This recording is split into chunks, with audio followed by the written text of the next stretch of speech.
तेणु आसतु मो राम भक्त कृष्ण भक्त और जगन्नाथ प्रेमी भक्त आज राम को विषय गोटे सुंदर कथा आलोचना करवा।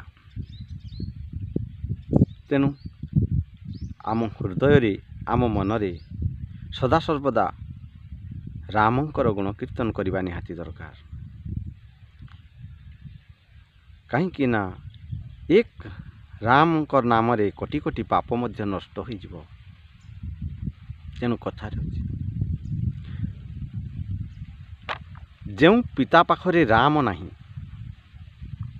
जो पिता पाखरे राम नहीं से पिता को त्याग करदेवा निहाती दरकार।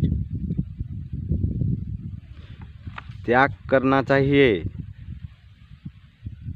और भक्त प्रहलाद बनी जीवा निहाती दरकार। आमको भक्त प्रहलाद बनी जीवा दरकार। जेपरी जो पिता नारायण पाखरु जी आमको दूरे दिए तेबे प्रहलाद बनी जाओ।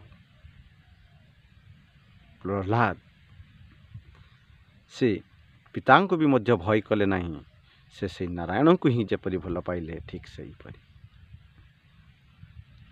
जो भाई पाखरे राम नहीं, जो भाई पाखरे राम नहीं से भाई को भी त्याग कर देना चाहिए। ताकू भी त्याग करदेवा निहाती दरकार।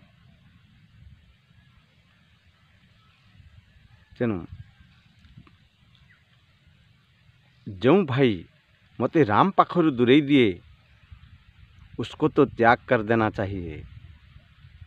जहाँ पाखरे समस्त बल बुद्धि ज्ञान थाई मध्य, अर्थ थाई, सुनार लंका थाई मध्य किछि लाभ हैला नहीं जदि रामंकर प्रति समर्पण न थाए। जेपरि रावणंकर पाखरे धर्मर वस्त्र नथिला किंतु विभीषण राम को भगवान बोली मानिबारु रावणंकर गोटे लाथ मारी विभीषण को तोड़ी देथिले। तेणु राम पाखरे से शरण नहीं। तेणु जो भाई पाखरे राम बोली शब्द नहीं, तेणु विभीषण बनी जीवा निहाती दरकार। जो माँ पाखरे भी मध्य राम नहीं से माँ को भी त्याग करदेवा निहाती दरकार। किपरि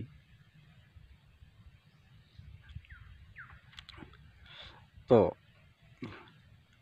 तेणु जो माँ राम पाखरु जे दूरे दिए ना तेबे आमको भरत बनी जीवा दरकार। हे माता आपण मोर राम परी भाई को चिन्हि पारिले नहीं,